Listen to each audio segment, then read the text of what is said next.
bonjour et bienvenue sur Medi 1 TV. Une crise diplomatique qui réveille un contentieux territorial. Je fais référence donc à la crise qui oppose le Maroc à l'Espagne. Le Parlement européen s'en mêle, mais aussi de l'autre côté, Ceuta et Melilla, nous l'oublions pas, sont des territoires marocains et cela rappelle donc un souvenir. On en parle aujourd'hui avec notre invité. Il s'agit donc de Samir Bennis. Il est en direct avec nous depuis Washington. Samir Bennis est donc le directeur du site Morocco World et analyste politique. Bonjour Samir Bennis. Bonjour. Merci d'être en direct avec nous. Donc on le disait, alors cette crise est en train de réveiller un contentieux territorial qui existe entre le Maroc et l'Espagne. Quelle analyse en faites-vous?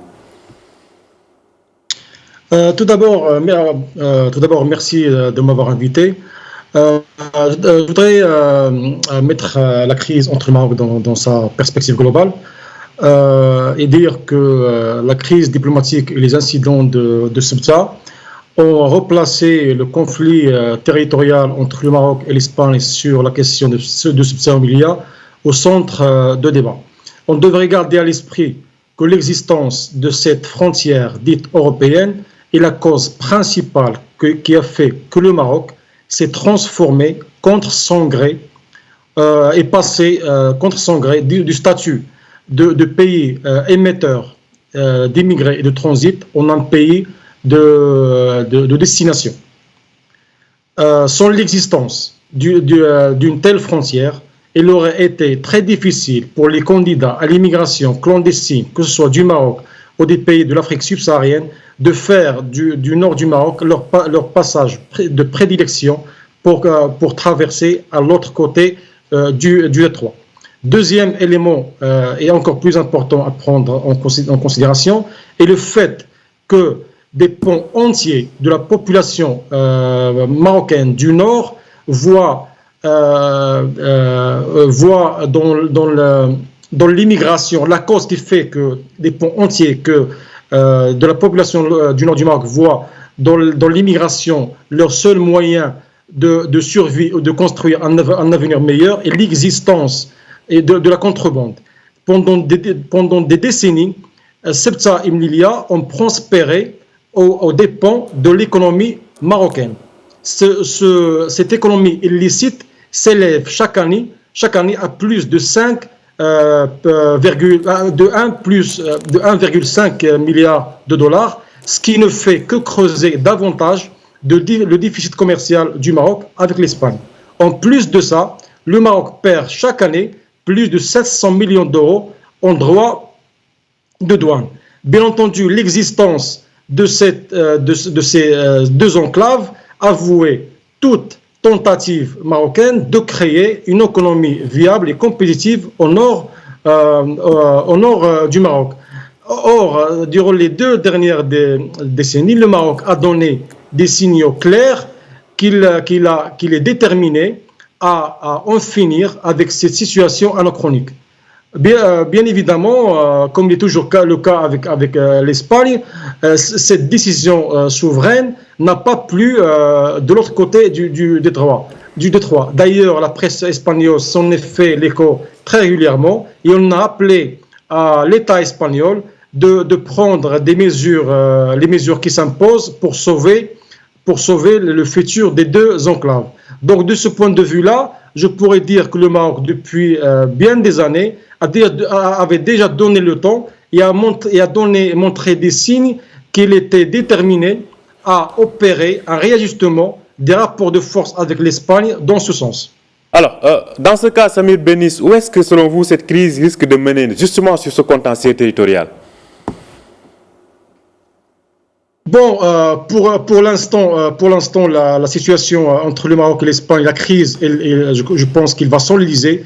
Et comme je l'avais dit dans pas mal d'analyses dernièrement, je pense qu'il y aura un avant et un après le cas Rallye. Et je suis un petit peu pessimiste sur l'avenir des relations entre le Maroc et l'Espagne. Je ne pense pas que les relations entre les deux pays vont se normaliser ou vont revenir à l'état où ils étaient avant la crise, car il y a un facteur très important qui s'est rompu entre les deux pays.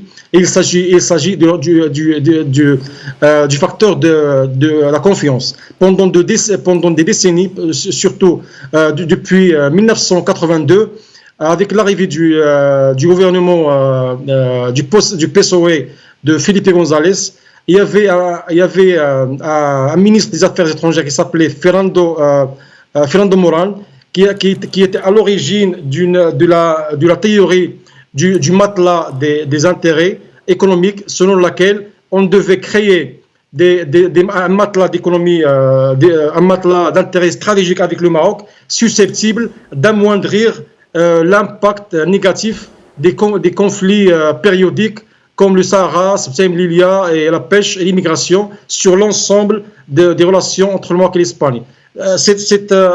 Au fil des années et des décennies, cette politique a fini par réussir. Cela surtout depuis l'arrivée du gouvernement de José Luis Rodríguez Zapatero en 2004. Et depuis ce moment-là, on a assisté à une amélioration sans précédent des relations entre le Maroc et l'Espagne, qui s'est traduite tant sur les plans économiques, politiques, sécuritaires, culturels, etc. Et qui a fait que l'Espagne, depuis plus de 7 ans, s'est transformée et est devenue le premier pays, le premier partenaire économique du Maroc, en déplaçant la France. Samir Bennis, aujourd'hui, on voit qu'il y a des tentatives d'européaniser cette crise diplomatique, à savoir le Parlement européen qui devrait, en tout cas qui inscrit dans son agenda le vote d'une résolution concernant cette crise, mais surtout de ce qui est appelé de l'usage des mineurs comme moyen de pression par le Maroc. Selon vous, est-ce que en fait le fait de vouloir européaniser cette crise est vraiment de nature à apaiser la situation? En agissant de la sorte, je pense que d'abord que le gouvernement espagnol a montré sa mauvaise foi envers le Maroc, car s'il avait la moindre intention d'apaiser la situation, il n'aurait pas tenté d'obtenir la solidarité de l'Union européenne et d'européaniser le conflit. Par ailleurs, en ce qui concerne l'Union européenne, en agissant de la sorte, elle tente d'esquiver la question de fond, à savoir l'entrée dans l'Union européenne d'un personnage accusé de crimes contre l'humanité, de torture, d'enlèvement sous un faux passeport.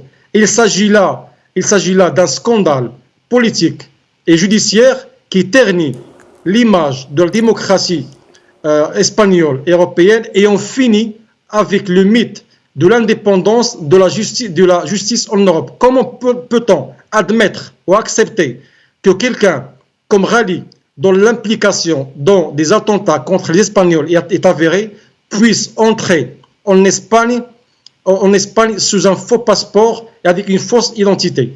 Il s'agit là d'une préméditation de la part du gouvernement espagnol et d'une tentative orientée d'entraver le travail de la justice espagnole. Rally est non seulement accusé de viol, de torture et d'enlèvement, mais aussi de l'assassinat de plus de 281 Espagnols. À ce titre, je voudrais bien rappeler qu'en 1985, le chef du gouvernement espagnol de l'époque, Felipe González, avait décidé la fermeture du bureau du Polisario à Madrid et l'expulsion des représentants du Polisario à la suite d'un attentat contre un bateau de pêche espagnol dans les îles Canaries. La manière dont le gouvernement espagnol et la justice espagnole ont agi dans le cas de Rally est une entorse grave au principe de démocratie et aux droits des victimes, et montre que Rally pour des raisons, ils montrent aux victimes que pour des raisons politiques, leurs bourreaux continuent toujours de jouir de l'impunité. D'accord. Alors, mais oui. Revenons-en au vote du Parlement européen. Quel risque, selon vous, d'être les conséquences en cas d'un vote en faveur de cette résolution? Je pense qu'un vote défavorable ne ferait qu'aggraver la crise, d'abord la crise diplomatique entre le Maroc et l'Espagne, et d'autre part ne ferait qu'affermir le Maroc dans son approche de traiter avec l'Union européenne d'égal à égal et de ne plus se permettre le luxe de se faire traiter comme un partenaire junior qui devrait suivre la ligne tracée par l'Union européenne et ne jamais remettre en cause les paramètres qui régissent cette relation. Donc je pense que le Maroc est préparé à agir en conséquence, et avec le changement qu'il y a eu dans la géopolitique régionale et la place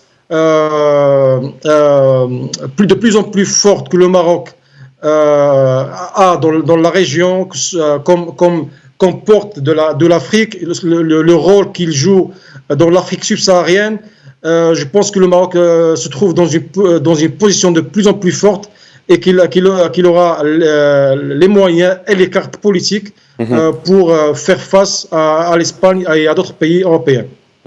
Alors, globalement, est-ce que selon vous, il y a en fait, par rapport au respect de l'intégrité territoriale, un lien qu'on peut aujourd'hui mettre entre le Sahara marocain et donc les villes marocaines occupées par l'Espagne, que sont Ceuta et Melilla, entre autres?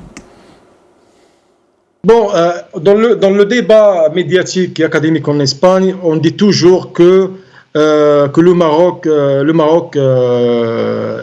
visera Ceuta et Melilla dès qu'il aura fini avec la question du Sahara. Je pense que malheureusement, la plupart des spécialistes espagnols du Maroc, je ne pense pas si c'est par manque de langue qu'ils ne comprennent pas la langue ou la mentalité marocaine, ou ils ne suivent pas ce qui se passe au Maroc. Ils passent sous silence le fait que le Maroc, sans attendre d'en finir avec la question du Sahara, il a déjà pris des décisions et des mesures depuis plus de 2 décennies pour obliger l'Espagne à s'asseoir à la table des négociations avec le Maroc pour se pencher sur le futur de Ceuta et Melilla. Car avec les décisions que le Maroc a prises durant les 2 dernières décennies, qu'il s'agisse du port de Tangemed, du port de Nador, de la construction d'une zone industrielle à Tétouan et Fnedaq, le Maroc donne des signaux clairs qu'il veut en finir avec la situation anachronique de Ceuta et Melilla et de mettre fin à l'hémorragie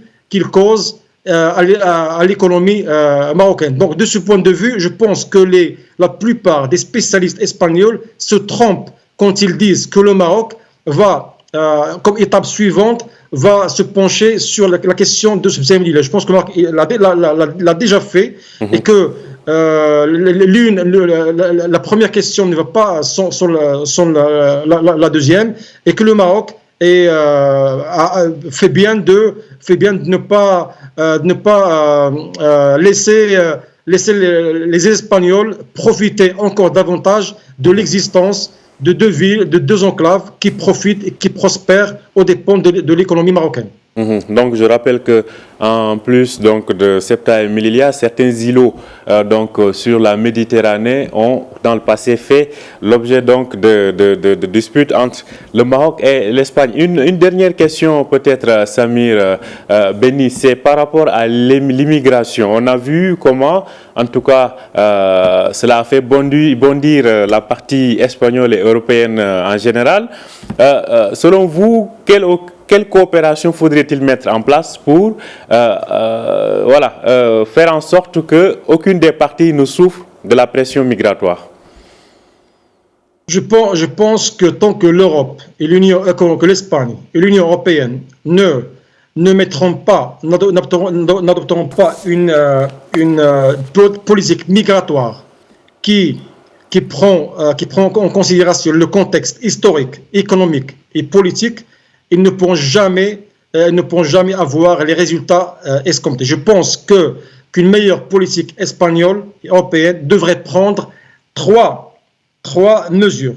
D'abord, l'ouverture des frontières européennes à la migration légale en octroyant des quotas à chaque pays en fonction des besoins en main-d'œuvre qualifiée et non qualifiée pour compenser assez rapidement, le déclin, Bénis Samir. pour compenser le déclin démographique d'une population européenne de plus en plus vieillissante. Deuxièmement, l'Union européenne devrait reconsidérer les accords économiques qui les lient au Maroc et aux pays de l'Afrique subsaharienne et de lever les restrictions et les quotas sur les exportations au marché européen. Cette mesure devrait s'accompagner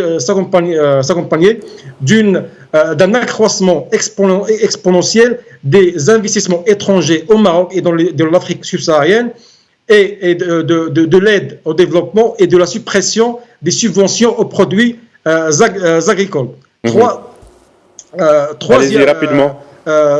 Troisièmement, l'État espagnol devrait s'attaquer à la question de ce milliard de francs et admettre que leur statut et leur situation économique n'est plus viable. À un moment donné, le gouvernement espagnol devra s'asseoir à la table des négociations avec le Maroc pour se pencher sur le statut, le futur de ce conflit d'une manière qui préserve les intérêts stratégiques des deux pays et sauvegarde le partenariat stratégique.